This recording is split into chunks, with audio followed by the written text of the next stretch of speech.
Saruman's cameo in Lord of the Rings. War of the Rohirrim explained. The Lord of the Rings. The War of the Rohirrim features the appearance of a familiar wizard, Saruman the White, despite taking place hundreds of years before the original trilogy. The story of the War of the Rohirrim surrounds the kingdom of Rohan, featured heavily in the latter two movies of Peter Jackson's Lord of the Rings trilogy. The Lord of the Rings timeline can certainly be confusing, yet the War of the Rohirrim is nestled between Prime Video's The Rings of Power and Jackson's The Hobbit series. Telling the story of Helm Hammerhand and his daughter, Hera, the War of the Rohirrim sees the two face off against the armies of the Dunlendings, solidifying the kingdom of Rohan long before the War of the Ring.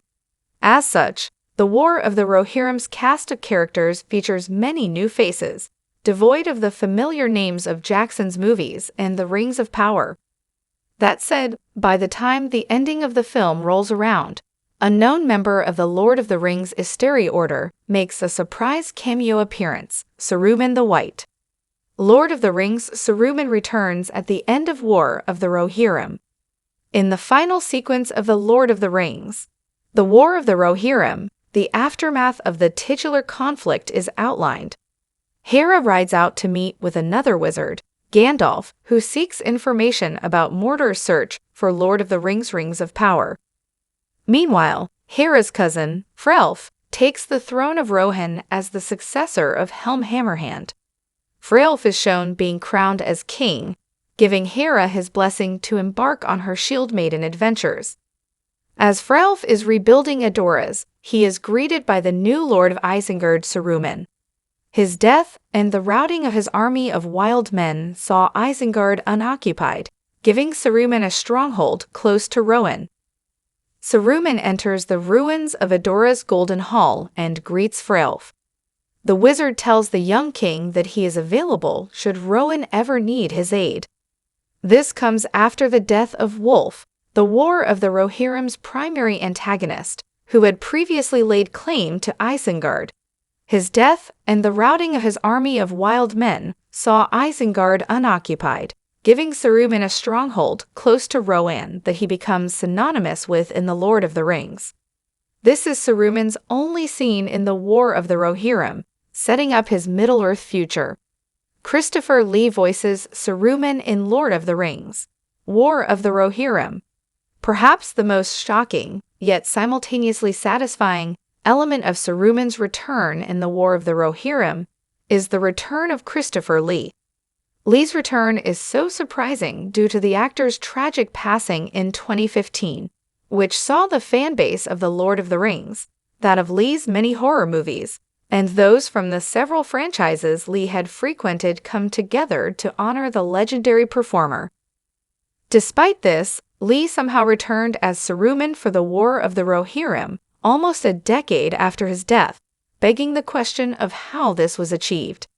The details around Lee's return as Saruman in The Lord of the Rings, The War of the Rohirrim, were revealed before the movie was released in an interview with Theonoring. Philippa Boyens, one of the producers and screenwriters of Jackson's Lord of the Rings trilogy, outlined how Lee's voice was able to be used in The War of the Rohirrim, which Boyens also received story credit for. Boyens revealed that the creators of the 2024 Anim film combed over the recordings from Lee's time as Saruman in the Hobbit trilogy. Christopher Lee's line from The Hobbit, "The Battle of the Five Armies, are you in need of assistance, my lady?" is the line used as the basis for Saruman's in the War of the Rohirrim. Eventually, the above line was found that could be reused for the War of the Rohirrim. This means that, thankfully, Christopher Lee's voice was not recreated using AI or any of the other techniques that have received criticism in recent Hollywood for reviving actors long after their deaths. Instead, the War of the Rohirrim is much less controversial, given that the line comes directly from Lee himself and is finally unveiled many years after he passed into Hollywood legend. How Saruman's role in War of the Rohirrim sets up his Lord of the Rings future. As alluded to, The Lord of the Rings. The War of the Rohirrim sets up Saruman's future in Middle-earth. Concerning the film franchise, Saruman is not seen next until his appearance in The Hobbit, An Unexpected Journey. His appearance in The Hobbit. The Battle of the Five Armies sees him aiding the White Council in exiling Sauron from Dol Guldur. To an extent, Saruman's brief cameo in the War of the Rohirrim precedes this, as it establishes the good and powerful nature of the White Wizard at this point in Middle-earth's timeline. Beyond that, The Lord of the Rings. The War of the Rohirrim also sets up Saruman's darker Lord of the Rings future. In the trilogy, Saruman serves Sauron and is dedicated solely to the eradication of Rohan. This is shown in The Lord of the Rings. The Two Towers, from Saruman's manipulation of King Theoden via Grima Wormtongue to the raising of a wild man army, alongside his Uruk-hai that lays siege to Helm's Deep. Saruman's links to Rohan are evident, which the War of the Rohirrim explains. Saruman becoming the Lord of Isengard sees him becoming a strong advisor of Rohan, explaining how he eventually becomes so influential over King Theoden, and why it is him who is entrusted by Sauron to destroy the kingdom of men. This is all set up using The Lord of the Rings. The War of the Rohirrim's brief cameo from Saruman the White, establishing the wizard's tumultuous future.